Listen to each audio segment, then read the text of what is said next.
Waaqayyo saba kee yaadadhu, kooluu kan sitti galeef dirmadhu. Tokkummaa riqichaa gidduu diigee, jibbaaf hammeenyaan haguugee. Waaqayyo saba kee yaadadhu, kooluu kan sitti galeef dirmadhu. Tokkummaa riqichaa gidduu diigee, jibbaaf hammeenyaan haguugee.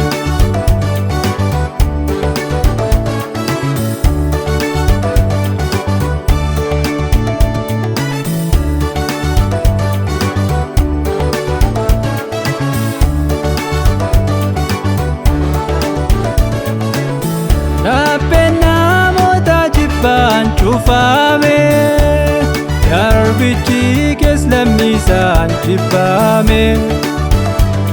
Ba'uuf gaanutti bo'aaliif baata, hin taane gooftaan namoota.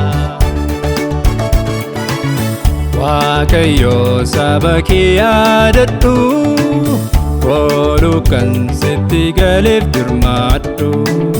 Tokkummaa riqichaa gidduu diigee, jibbaaf hammeenyaan haguugee.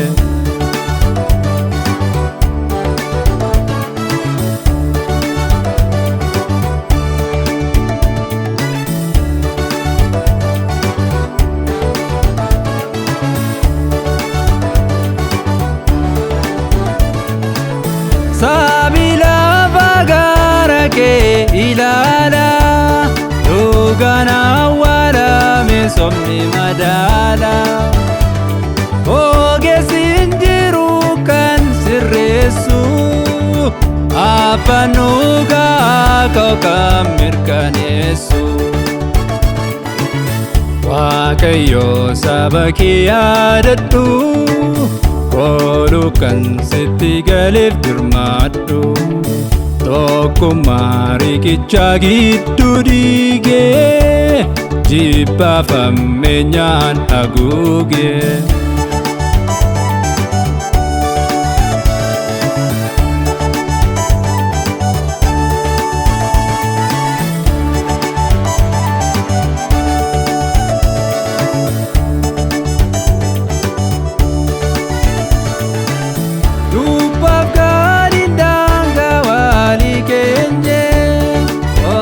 Keenya jiraachuu hawwiine, maalnuuf gooda jireenyi lafarraa. Fuunee ol hin baanu asitti hafa. Waaqayyo saba kee yaadadhu, kooluu kan sitti galeef dirmadhu. Tokkummaa riqichaa gidduu diigee, jibbaaf hammeenyaan haguugee.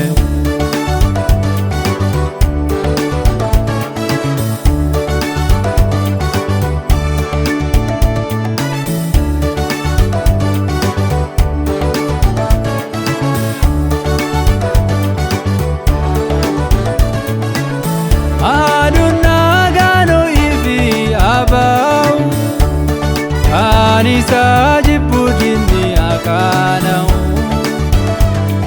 ifni dukkanicha mo'atu. Yesuus jireenya hundumaa soorratu.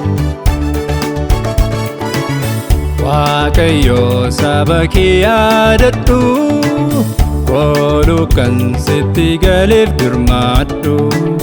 Tokkummaa riqichaa gidduu diigee, jibbaaf hammeenyaan haguugee.